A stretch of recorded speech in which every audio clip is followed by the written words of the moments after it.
Bienvenidos a esta nueva edición de Tu Lugar. Hoy salimos del estudio y vinimos a visitar a alguien muy conocido y muy importante en la historia social de Montecarlo. Vinimos a la casa de Don Luis Gen para conocer su historia. Don Luis nos recibe gentilmente en su casa. Don Luis, gracias por recibirnos en su casa, en su living. No, por favor, el agradecido soy yo. Bueno, hoy en este espacio que tenemos en Tu Lugar estamos recorriendo siempre las historias de vida, un poco de las instituciones y queremos conocer su historia. ¿Dónde nació usted? Bueno, yo nací en un pueblito chiquito muy cerca de la frontera con Misiones, nací en el Brasil. Se llama Santa Rosa, pero en realidad ni siquiera es Santa Rosa, sino es una especie de barrio de la ciudad de Santa Rosa, que se llamaba Cruzeiro. Y bueno, ahí nací en 1938. Después de ahí, ¿vivió siempre en Brasil? ¿Sus padres se fueron trasladando? ¿Cómo fue? No, muy temprano, mi padre, que era inquieto, montaba aserraderos y qué sé yo. Entonces, decidió poner un aserradero en la Argentina, del lado argentino, cruzando el río Uruguay, en Londero. Londero ha sido una familia propietaria de extensiones grandes, como antes había acá en Misiones, y tenía un pequeño puerto, y finalmente, bueno, ahí se instaló papá con un aserraderito. Recuerdo bien, había una escuelita. Ahí yo no iba porque era muy temprano. Yo tenía 2 años cuando crucé a la Argentina con papá. Es decir, éramos 4 hermanos, los mayores, que nacimos en Brasil, que cruzamos con papá. Tenía un hermano menor todavía, que es Valdemar, que era bebé de pecho cuando cruzamos a la Argentina. Y vivimos en Londero no mucho tiempo, un par de años a lo sumo, y ya ahí se cruzó para el lado del río Paraná, es decir, atravesó Misiones a lo ancho. Siempre buscando mejores perspectivas comerciales e industriales. Del lado del Paraná había mejor comunicación con el sur. Recordemos que no había, ni siquiera estaban terminadas bien las rutas. Claro. Acá era todo un problema las comunicaciones. Las comunicaciones, el movimiento comercial y todo se hacía por barco. Así que se instaló entonces en Puerto Rico. Ahí también montó un aserradero, pero al poco tiempo incluyó socios para incorporar capital y hacer un poco más posible las inversiones necesarias, ¿no es cierto? Instaló una laminadora y al poco tiempo prensa para hacer terciado. Que en aquel entonces realmente terciado con un encolamiento a base de caseína. Es decir, la caseína, que era un producto relativamente abundante acá en la Argentina, por su industria lechera, ¿no es cierto? Era lo que se usaba antes, pero era un encolado que sufría con la humedad, es decir, se mojaba y se despegaba, así de simple. Finalmente, con la incorporación de tecnología nueva, prensas calientes y qué sé yo, entonces se pudieron utilizar colas de origen sintético, y con esas sí, después la industria superó muchos de sus problemas, pero efectivamente se instaló en Puerto Rico. Esto es en 1942. En esa etapa suya del crecimiento, con el paso de los años, ya comenzaba también a tener una edad de ir a la escuela. ¿Dónde hizo la escuela? ¿Ahí en Puerto Rico? Sí, en Puerto Rico, porque por supuesto que es una etapa que nadie olvida. Recuerdo que tenía que caminar 1,5 kilómetros, que nosotros ni lo sentimos, por claro. supuesto, los chicos no. 1,5 kilómetros porque iba al Colegio San Alberto Magno de Puerto Rico, ajá, que estaba regenteado por las siervas del Verbo Divino. Hasta 5º grado hice ahí. 6º grado ya lo hice en Posadas, en el Colegio Roque González. 6º grado y primer año. Y de ahí pasé al Colegio Nacional. En Puerto Rico había una secundaria, ¿no es cierto?, que recién se había puesto. Hice el 2º año y después 3er año ya volví a Posadas y ya fui al Colegio Nacional de Posadas. ¿Fue difícil ese paso o se acostumbró rápido a la pensión? No, me acostumbré muy rápido porque, bueno, ya había estado en el Colegio Roque González en internado. Y la verdad que uno cuando es jovencito no siente tanto los cambios y asimila muy rápidamente las cosas. Uh-huh. ¿Cómo eran sus padres? ¿Afectuosos, cariñosos? Era del estilo antiguo. Voy a relatar una cosa que a muchos les podrá sorprender. Salvo cuando yo era muy chiquito, que por ahí no recuerdo los cariños y demás. Cuando papá me despidió, ya con 18 años, para ir a Santa Fe, yo fui a estudiar a Santa Fe, me llevó a la parada de colectivos, que no era parada, era el lugar donde paraba el colectivo. Claro. ¿No? Me despidió, me dio un beso en la frente y me dio no sé qué cosa. La primera vez que me daba un beso. Que aparte de cuando era chico, claro, sí, pequeño, pero así de grande. Es decir, sentía cariño, pero no lo demostraba. Claro. Era el estilo de antes. Mamá, en cambio, era un poco distinta.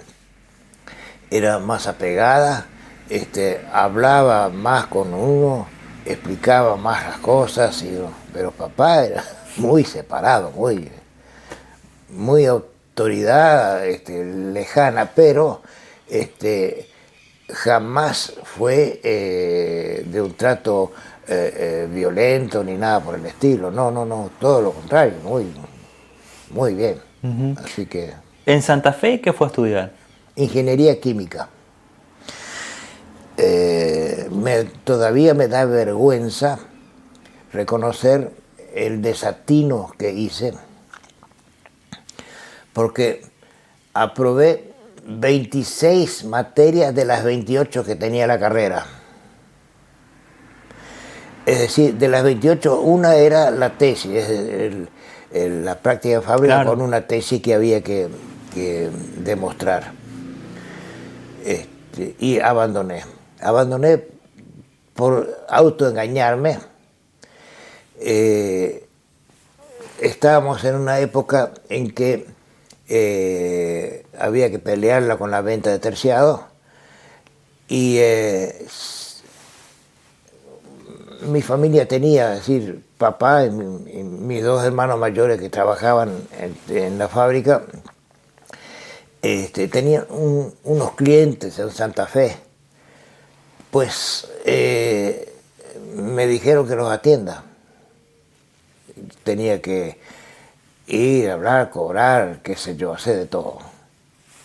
Pero era una minucia, porque atender 3, 4 clientes que de vez en cuando iba un poquito terciado. Se trasladaba el terciado en camiones de chasis simple todavía. Ni siquiera cuando iba un tercer eje era todo una gran carga. No, se llevaba en camiones chasis simples y repartía de ese chasis entre 2, 3, hasta 4 a veces clientes. De manera que yo dije, bueno, voy a ayudar a mi gente un poco más y mientras tanto estudio. Mentira. No, me engañé yo mismo. Tanto me engañé que en cierto momento hizo falta que yo me corriera a la fábrica. Pero no era imprescindible. Uno se da cuenta después. Nunca hay imprescindibles, ¿no? Pues directamente me fui y dije, bueno, voy a estudiar allá las materias y vengo a rendir a Santa Fe. Nunca estudié allá. Nunca estudié, es decir, llevé libros, llevé apuntes de todo y por ahí algunos días, algunas veces me hacía el propósito de empezaba y no terminaba, no iba. Cuando me di cuenta de que, porque eso fue la principal traba, había olvidado muchas cosas, de la teoría había que repasar y no sé, y se me empezó a hacer cuesta arriba, y dejé, así de simple. Tenemos que hacer una pausa. Sí, hacemos la primera pausa en esta edición de Tu Lugar, seguimos conociendo la historia de Luis. Pausa, ya venimos.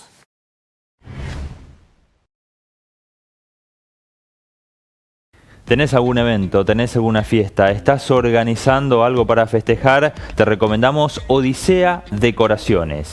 Nuestro compromiso es hacer que tu evento sea inolvidable. Te mostramos en imágenes cómo era antes y cómo dejan sus trabajos. Nos ocupamos de lo que sabemos desde el 2007. Cuéntanos cómo lo soñaste y nos encargamos de que cada detalle de tu evento sea como lo imaginaste. Contactate con Lorena al 3751 57 42 53. Odisea Decoraciones hace que tu evento sea inolvidable. Todo comienza con una A. Con A de aguantadora. Ideal para compartir en todo momento. ¡Qué rico este mate! Yerba mate aguantadora. Nueva imagen. Misma calidad. Nueva generación. Cuando escuchas la sirena, alguien necesita ayuda. Y los bomberos van en camino. Vos también podés ayudar. Con la donación de dinero a través de la factura de la Cooperativa de Electricidad, podés aportar para el funcionamiento de la institución y estar preparados para emergencias. Solo tenés que solicitar al cuartel y decidir donar los valores de 1 a 5 litros de nafta super. Bomberos Voluntarios Unidos. El Alcázar. El Honorable Consejo Deliberante de Montecarlo está al servicio de la comunidad, trabajando de manera permanente para garantizar tus derechos y atender necesidades de los vecinos. ¿Necesitas asesoramiento? Contamos con la Oficina de Defensa del Consumidor, donde podrás recibir orientación y soporte en caso de reclamos o disputas con empresas o servicios. ¿Buscas información jurídica? Nuestro digesto jurídico está a tu disposición, ofreciéndote acceso a ordenanzas vigentes y herramientas para resolver tus consultas. Horario de atención. Lunes a viernes de 7 a 12 horas. Y si tenés algún inconveniente con tu vehículo o querés realizar la mantención, te recomendamos un taller mecánico. Diagnosticar de Federico Stobo, que realizan un trabajo garantizado, servicios de mantenimiento automotriz, cambios de correas de distribución, además cambios de frenos, cambios de embrague, limpieza de inyectores a motores a nafta, con la posibilidad de hacer el diagnóstico de fallas con sistemas actualizados. Además, a partir de ahora también ventas de lubricantes, diferentes tipos de aceites, filtros para automóviles. Diagnosticar de Federico Stop. Te puedes contactar al 3751 58 73 43. ¿Sabías que las denuncias anónimas son totalmente secretas? A través de la página de la Policía de Misiones, podés denunciar lugares de ventas de drogas. No se piden datos personales, nadie podrá identificar desde dónde se hace la denuncia. Los datos informados no se comunican a las comisarías locales y nadie sabrá quién denuncia. Juntos, podemos cuidar a nuestra sociedad ante el avance de las drogas. Recordá, si sabes algo, lo podés denunciar de manera secreta a través de internet en la página de la Policía de Misiones. Estamos trabajando unidos por la comunidad. Honorable Consejo Deliberante y Municipalidad de El Alcázar.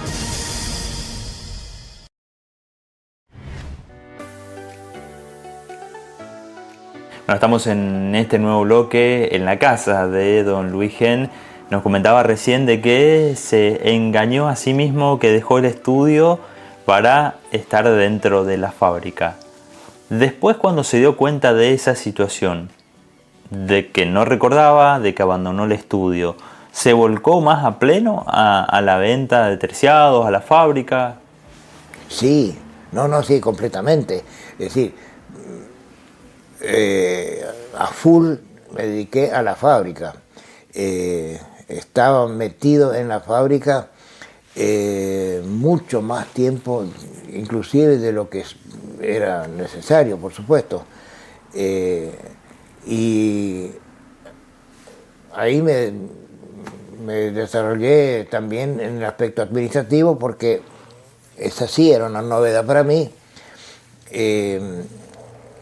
Conocía bastante por haber estado de chico en distintos lugares con la fábrica de papá, que puso una fábrica en Puerto Rico, como mencioné hoy, pero de la fábrica que estoy hablando ahora es una que se montó en Puerto Leoni, porque ahí ya sin sociedad.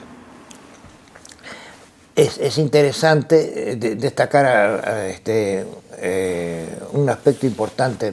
Por eso digo que papá siempre era lo que típicamente se llama un capitán de industrias.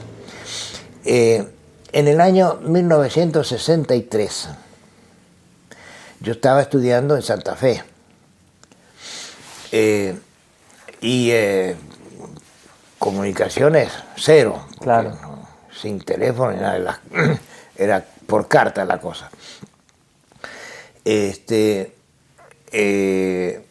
Me comunican, ha sido el 4 de septiembre,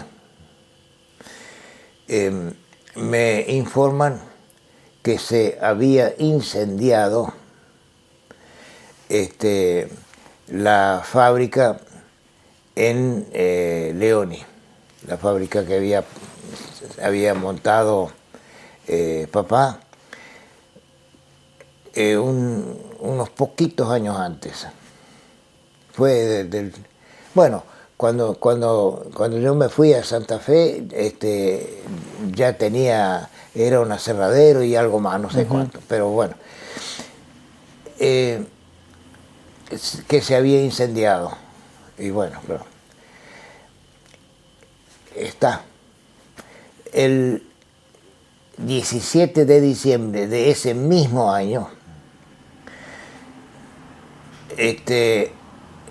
sin que yo lo supiera, se incendió la fábrica de Puerto Rico. Yo me enteré porque, claro, ya había pasado la época de los exámenes y me iba, como todas las vacaciones, me iba a casa. Claro. Y nos íbamos en tren, cruzábamos de Santa Fe a Paraná, y ahí tomábamos el tren, y de ahí y pasábamos al tren Urquiza, y con el Urquiza íbamos hasta Posadas en tren. O sea, toda una travesía el viaje. Era una travesía. Y generalmente lo hacíamos en verano. Era insufrible, la verdad que era un sacrificio. O sea, uno aguanta porque es chiquito, es joven. ¿Y querés volver a tu casa? Y claro, con lógica. La cuestión que, bueno, en esas circunstancias, llego a Puerto Rico y veo en mi casa, que estaba al lado de la fábrica que se había incendiado, y veo un vacío, porque eran galpones de madera, pero hasta de 3 pisos, digamos, porque claro, usaban los pisos superiores para secar las láminas y colgar los terciados, que como no era prensa caliente, se humedecían las láminas que se encolaban, entonces había que secar. Se colgaba cada hoja de terciado, tenía unos colgaderos especiales para que se sequen. Y bueno, y eso se hacía en la parte de arriba, donde circulaba mejor el aire, etcétera, etcétera. Bueno, llego y está vacío eso. Y me acuerdo, mi madre me dijo, sí, se incendió. Qué macana. Y bueno, se incendió. Papá, por supuesto, laburó más que nunca después de eso, pero en aquel entonces, el seguro que cobró, qué sé yo, daba para una muela, más o menos. Porque, claro, eran seguros mal hechos, o hechos un poco porque el banco lo pedía, claro, pero no pasaba de ahí la cosa. Y hubo que apechugarla, y papá lo hizo a fuerza de pulmón, ¿no es cierto? Trabajó. Pero siempre puso los huevos en distintas canastas. Usaba materia prima, rollos. ¿Y qué fue lo primero que hizo cuando pudo? Y comprar montes. Estuvo comprando bosques. No había forestaciones, por supuesto. Y tenía algunas cosas. Inclusive incursionó en la agricultura, porque puso, cuando vio que el vino podía ser un buen negocio y que la uva chinche rendía muchísimo, pues plantó uva ahí en Capioví, en una chacra, y llegó a totalizar 13 hectáreas. 13 hectáreas de uva, y hizo, el primer año que hizo a escala el vino, hizo 2.000 litros, y los 2 años siguientes hizo 4.000 litros de vino. Me acuerdo bien porque teníamos vino. Claro. hasta la coronilla en casa, pero era un poco experimental lo que estaba haciendo, pero ya 4.000 litros no es como para que lo tome uno, ¿no? Claro. Y bueno, y así distintas cosas. Entonces, cuando con motivo de los incendios, vendió muchas cosas para rehacerse, claro, la fábrica. La de Leoni, la rehizo a pulmón. Y la de Puerto Rico, incorporando nuevos socios. Bueno, tenemos que hacer una pausa. Sí. Después quiero preguntarle acerca de la fábrica, pero acá ya en Monte Carlo. Momento de hacer la pausa, enseguida volvemos. ¿Sentís la necesidad de renovar tu sonrisa? Podés consultar con el odontólogo Nicolás Strider al 3751 25 57 20. No esperes a que sea tarde. Recordá realizar tu control dental preventivo con el odontólogo Nicolás Strider. Atiende en la Avenida Libertador al 3200 y podés solicitar turnos al WhatsApp 3751 25 57 20. ¿Sabías que ahora podés denunciar de manera anónima la venta de droga en tu barrio? Sí. Ahora, con total reserva de tu identidad, podés acompañar a la Policía de Misiones en la lucha contra esta problemática social. Busca la página de la Policía de Misiones. Selecciona denuncias anónimas. Completa los casilleros con nombre o apodo del posible vendedor. Localidad donde se vende. Breve descripción de lo que querés denunciar. Indica la ubicación en el mapa. Para finalizar, selecciona denunciar. Es un mensaje del Honorable Consejo Deliberante y la Municipalidad de El Alcázar. ¿Estás pensando en construir? ¿Querés hacer alguna reforma? Carolina Brito, arquitecta, trabaja siempre para buscar el mejor servicio. Planos municipales, cómputos de materiales, direcciones de obra, interiorismo, asesoramiento y relevamiento. Ella está sobre la Avenida Libertador al 30.050 y te puedes contactar al 3751 400022. Carolina Brito, arquitecta. Sus trabajos son garantizados. Estudio Contable, Oliveira y Oliveira. Amplia trayectoria en el mercado laboral. Contadora y licenciada en Administración, Graciela Oliveira, matrícula número 1912, brindando calidad en la prestación de servicios de asesoramiento contable, impositivo, laborales, liquidación de sueldos, auditorías. Estudio Contable, Oliveira y Oliveira.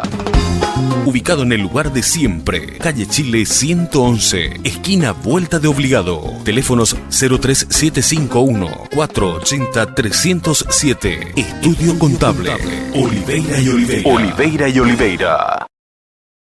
¿Tenés algún evento? ¿Tenés alguna fiesta? ¿Estás organizando algo para festejar? Te recomendamos Odisea Decoraciones.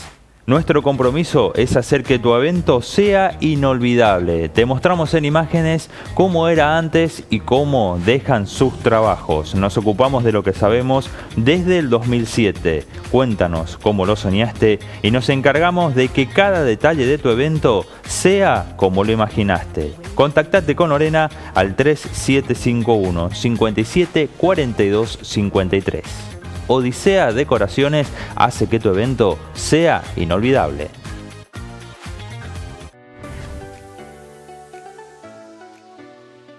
Continuamos en este nuevo bloque. Después de este repaso de la primera parte de su vida, ¿cómo llegan a Montecarlo con la empresa, con Enter? Bueno, acontece así. Teníamos buena demanda con la fábrica de Leoni y teníamos que ampliarla de alguna manera, producir más. Y claro, lo que se hizo en Leoni fue sobre un aserradero que había antes, se fue creciendo, entonces se instalaron algunas máquinas y hace falta más galpones, bueno, se pone claro. A continuación uno y después hacia el otro lado otro. Se usaba para secar las láminas, galponcitos que permitían abiertos de los costados, abiertos para que circule aire y seque lo más rápido posible. Y cuando quisimos ampliar, nos encontramos que hay que voltear tal cosa, hay que voltear tal otra, tirar abajo lo que se había hecho. Y uno de mis hermanos dice, pero ¿y si en lugar de voltear todo esto, no ponemos una fábrica nueva y listo? Mejor dicho, se habló de que para hacer algo bien hecho había que tirar todo abajo. Claro. Si vamos a tirar todo abajo, más vale instalamos una fábrica nueva. ¿Y dónde? Y a él se le ocurrió Montecarlo. No en el acto, pero eso prendió muy rápido. Así que decidimos instalarnos en Montecarlo poniendo una fábrica nueva para nosotros. Claro. Comprábamos máquinas y papá fabricaba otras. Muchas máquinas en Leoni las había fabricado papá, que compraba un engranaje aquí, hierro allá, no sé, en los chatarreros y distintos lugares de provisión, y en una tornería que él mismo conducía. Él no hacía el torneado, no era como un tornero trabajando de eso, sino que él dirigía los trabajos. Y así se hizo unas cuantas máquinas, algunas de ellas que trabajaron muchísimos años. Después que vendimos la fábrica de Leoni, siguió trabajando muchos años, máquinas fabricadas por él. Bueno, comprando algunas máquinas en Buenos Aires, fábricas que dejaban de trabajar, ya ni me acuerdo el nombre, pero era gente que trabajaba mucho el cedro. El cedro era un material muy valioso que era escaso y muy valioso, por cierto, y tenía máquinas interesantes.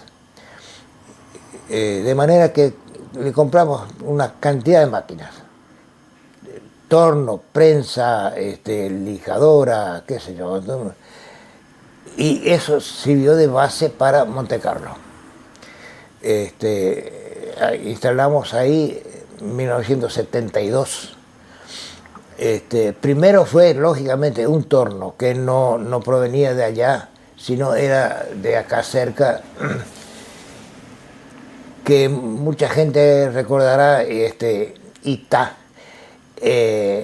Itá tenía una laminadora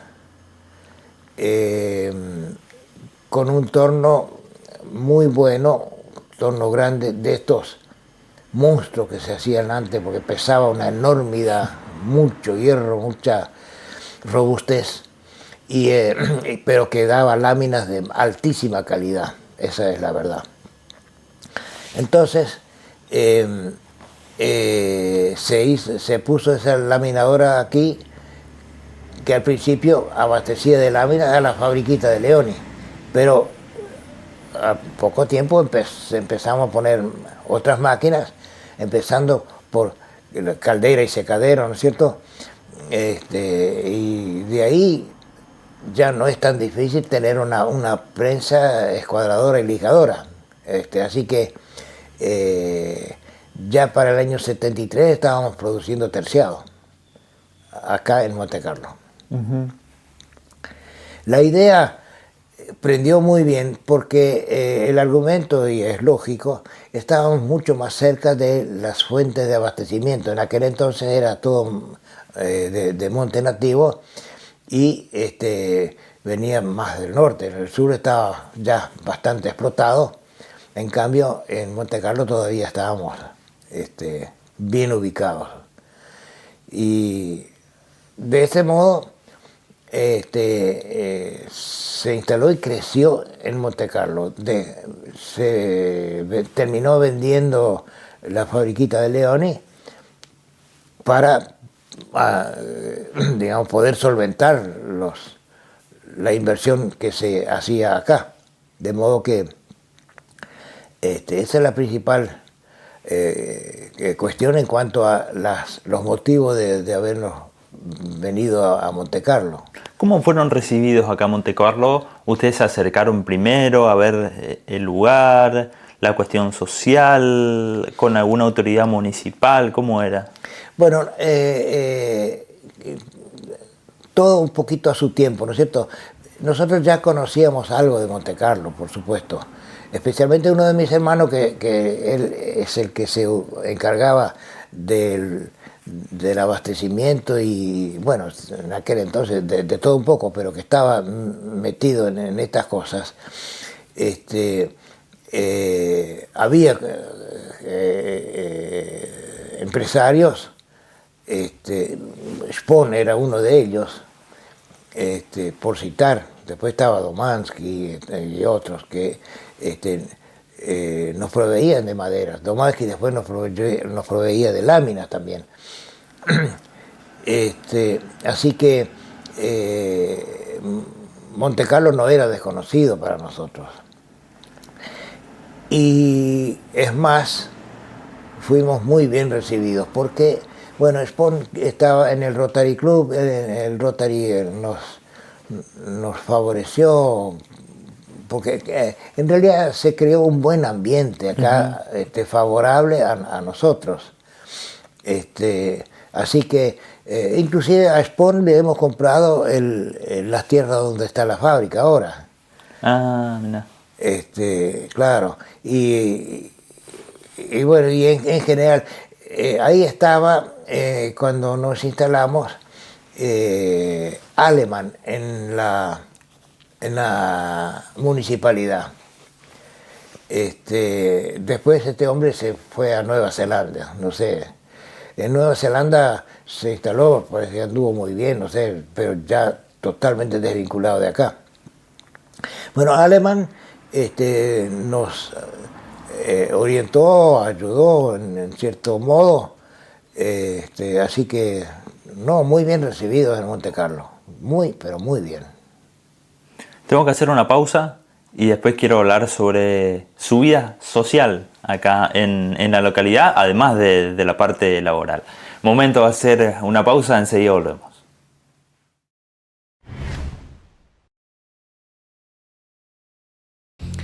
¿Estás pensando en construir? ¿Querés hacer alguna reforma? Carolina Brito, arquitecta, trabaja siempre para buscar el mejor servicio. Planos municipales, cómputos de materiales, direcciones de obra, interiorismo, asesoramiento y relevamiento. Ella está sobre la Avenida Libertador al 30.050 y te puedes contactar al 3751 400022. Carolina Brito, arquitecta. Sus trabajos son garantizados. Estudio Contable, Oliveira y Oliveira. Amplia trayectoria en el mercado laboral.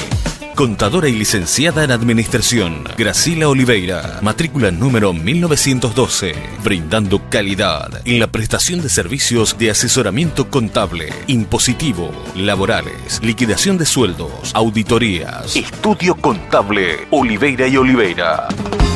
Ubicado en el lugar de siempre, calle Chile 111, esquina Vuelta de Obligado. Teléfonos 03751 480 307. Estudio Contable, Oliveira y Oliveira. Oliveira y Oliveira.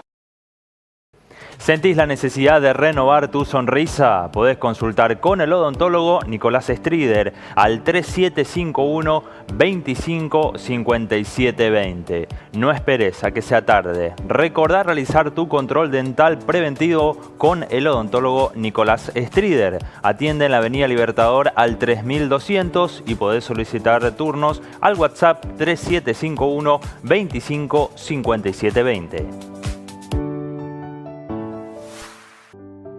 El Honorable Consejo Deliberante de Montecarlo está al servicio de la comunidad, trabajando de manera permanente para garantizar tus derechos y atender necesidades de los vecinos. ¿Necesitas asesoramiento?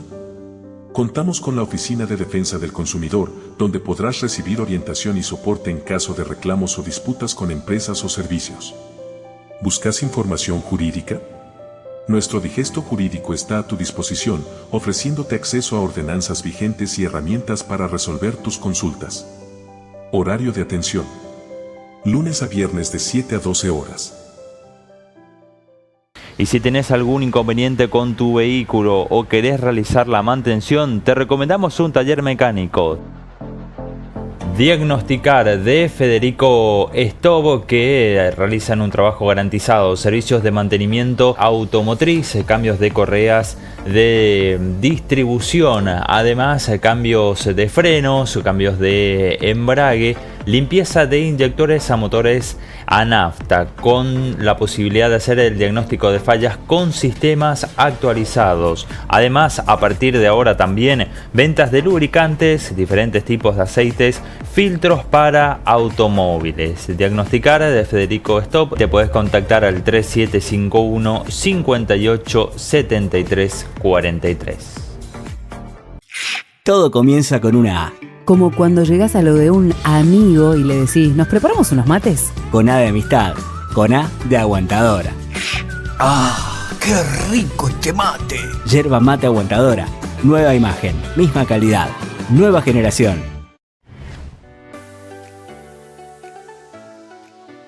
Continuamos en la casa de Don Luis. Hablamos de toda esta parte formal de lo que ha sido la instalación de la fábrica, los pasos, la administración. ¿Cómo era Don Luis en su vida social en esos momentos en Monte Carlo? ¿Se pudo incorporar bien? ¿Estuvo haciendo actividades? ¿La etapa de músico? Hay que separarlo.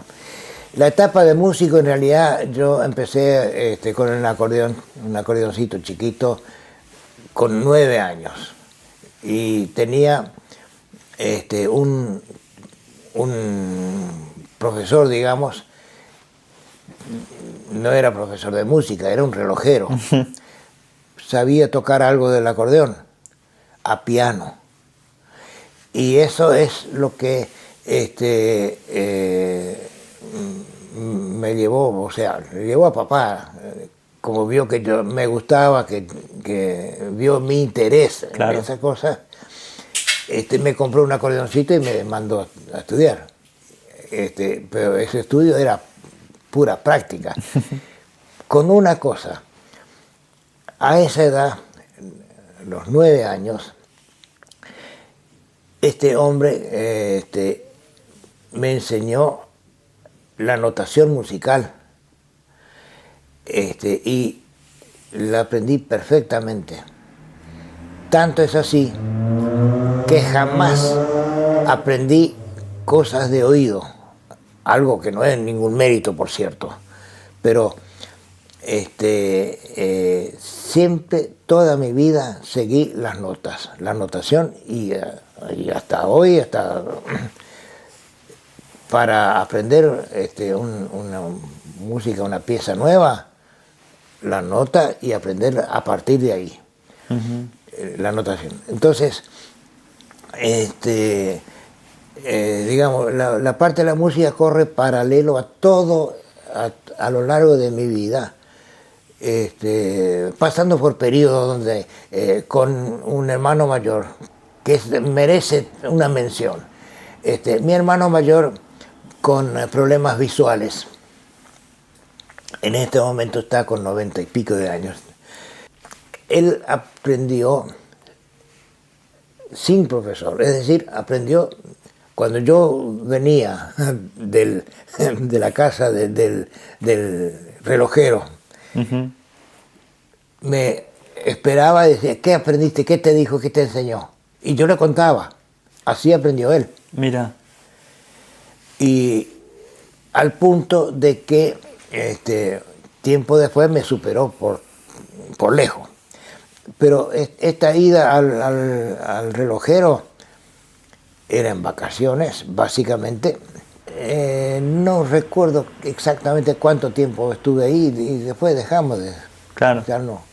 Es que una vez que nos enseñó las notas y aprendimos algunas piecitas elementales, y ya no había mucho más que hacer con el relojero. No había plafón para... Entonces, dejamos de ir, y seguimos solos. Y uso el plural a propósito, porque seguimos solos mi hermano y yo. Claro, sí, sí. ¿Y acá en Monte Carlo cómo fue su vida social? Bueno, yo ya tenía inquietudes que realmente aquí se expandieron, porque empecé a vincularme primero la parte comercial por ahí eran épocas un poquito complicadas, y se decidió formar la Cámara de Comercio acá en Montecarlo. Se decidió en algunas reuniones que se hizo porque las papas quemaban, para decir la verdad. Eran momentos un poco más complicados, y hicimos reuniones convocando a los comerciantes de la localidad, comerciantes e industriales, ¿no es cierto? Bueno, se hicieron unas reuniones. Me acuerdo que algunas se hizo en la administración de la fábrica, otras se hizo en lo que era el comedor de Yauj. En lo que es la posta hoy, La puede ser. posta. Fue la cuestión que se fundó la Cámara de Comercio y yo fui el primer presidente. Ah, mira.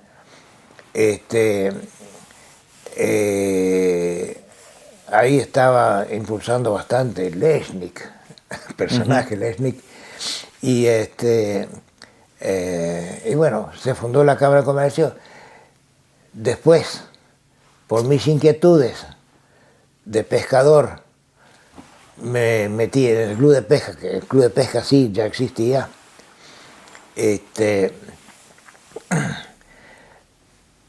Y bueno, y así seguí, me fui metiendo en muy distintas cosas.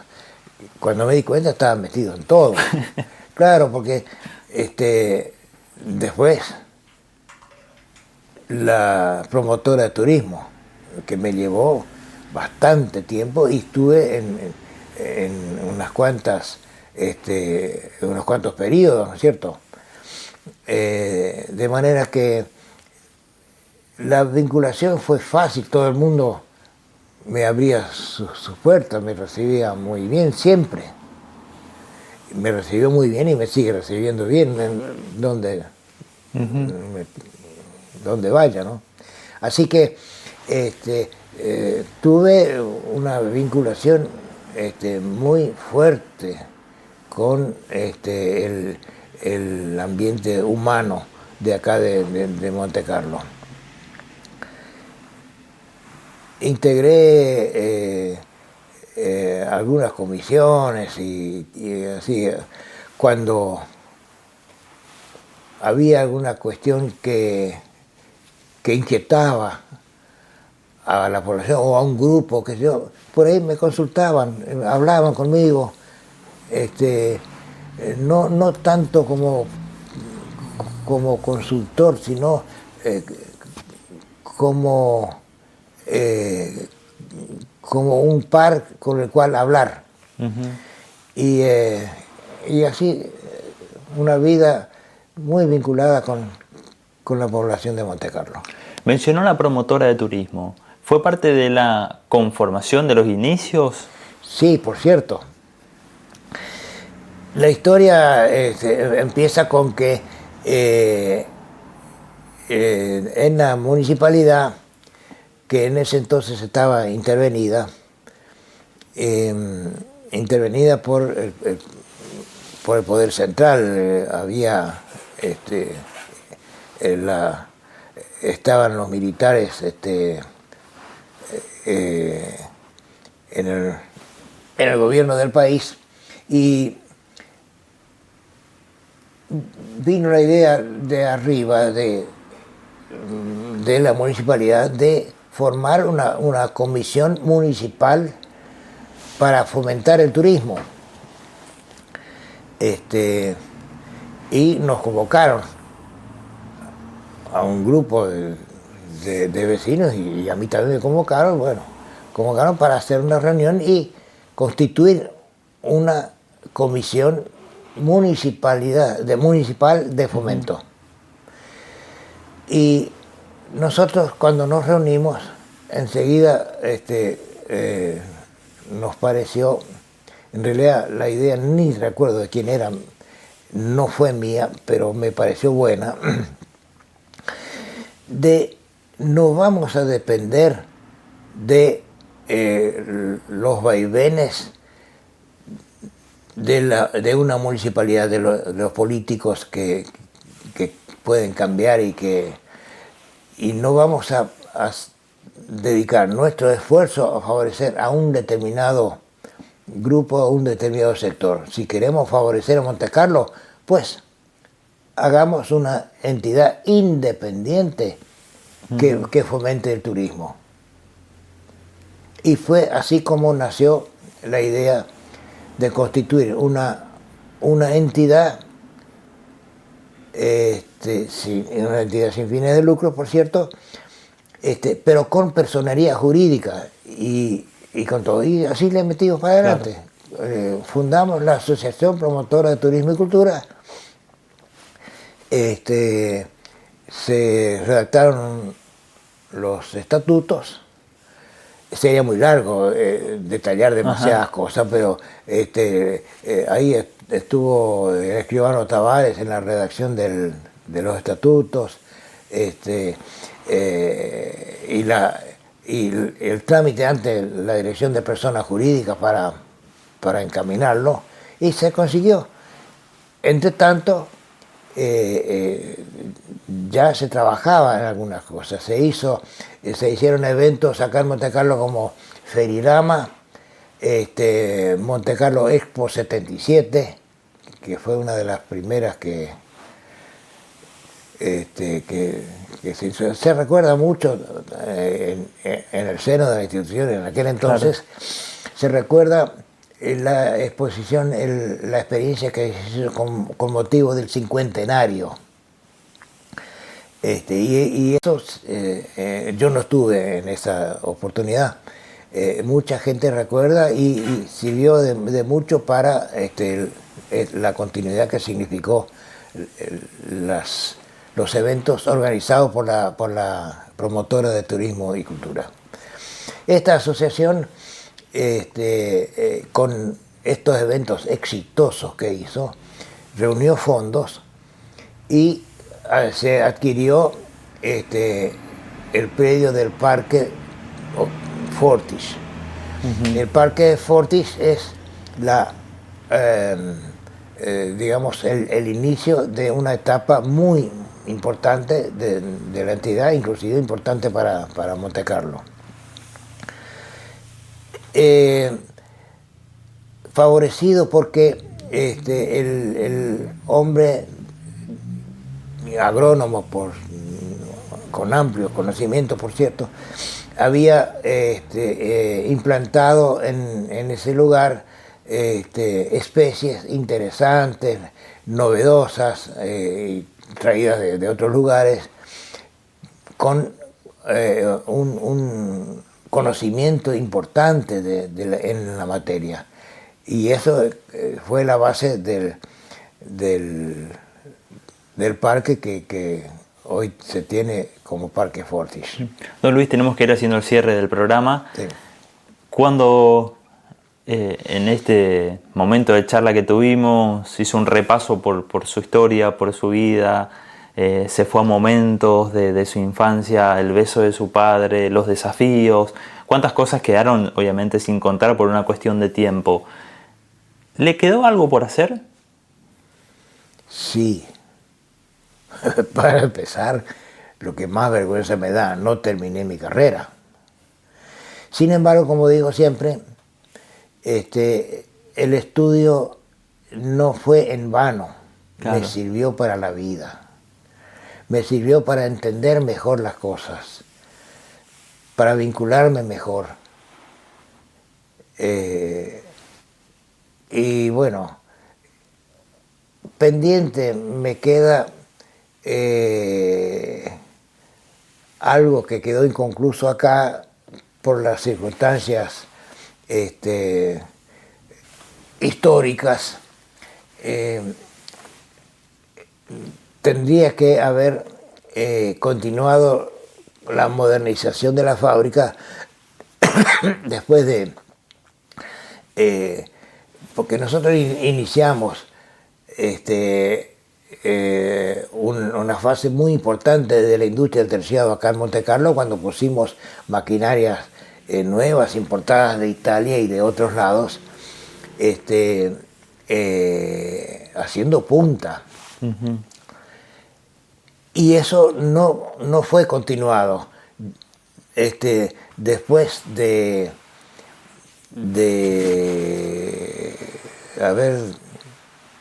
la época de Menem, después del 2002, 2003, que terminando la convertibilidad estábamos mal, porque se competía con empresas mucho más grandes, importantes y qué sé yo, de afuera. Se podía traer terciado más barato, etcétera, etcétera. Pues tendríamos que haber continuado continuado con inversiones en maquinaria más nuevas y seguir la corriente del progreso. Y eso se vio interrumpido por distintas razones, entre otras por estrecheces económicas, pero hay algo que me lamento no haber hecho más esfuerzos en ese sentido. ¿Se pudo compensar un poco, y ya cerrando el programa, se pudo compensar esto lo pendiente en la modernización a la etapa final cuando llegaron a vender las acciones de la empresa, pero con este convenio que pudieron hacer con los dueños? Me acuerdo que como principal requisito ustedes querían de que la gente siga trabajando y que se respete esa antigüedad. ¿Cree que un poco compensó ahí? Sí, entiendo que sí. Los nuevos dueños no solo se comprometieron a respetar la antigüedad y a todo el personal no despedir gente, sino muy inteligentes, porque qué mejor que aprovechar la experiencia que ya tiene la gente que estuvo trabajando allí, ¿no es cierto? Bueno, se comprometieron también a hacer inversiones, pero por supuesto, eso no era exigencia nuestra, claro, es conveniencia de ellos, y están haciéndolo. Han puesto máquinas nuevas. Yo no seguí mucho la cuestión, claro, pero está en ese camino. Cerrando el programa, ¿se lo ve más aliviado después de este acuerdo que han podido hacer, este cierre del ciclo? Sí, no, estoy como quien dejó de hombrear bolsas en el puerto, porque realmente es un alivio. Tenía un peso. El peso es más que nada la preocupación de ver cómo terminaba esto. Claro. Nadie quiere que termine en una explosión, en una bomba, claro, ¿no? Y tuvimos suerte, hemos sacrificado muchísimo, porque hemos vendido nuestras acciones por un precio vil, por un precio muy bajo, pero y nos pagan con terciado a larguísimo plazo, en una época donde el terciado no está teniendo mucho valor, ni mucha demanda, ni nada, pero bueno, es lo que es. Pero consideramos, si no toda, la gran mayoría de los hermanos propietarios, expropietarios ahora de Enter, que una parte del pago está en esta tranquilidad de que no haya explotado y que la gente pueda seguir trabajando normalmente. Don Luis, gracias por habernos recibido en su casa. Por favor. Hasta acá hemos llegado en el programa de hoy, donde gentilmente don Luis Gen nos recibió en su casa, nos contó su historia. Muchas gracias por habernos acompañado en estos 60 minutos y nos volvemos a encontrar en el próximo programa de Tu Lugar.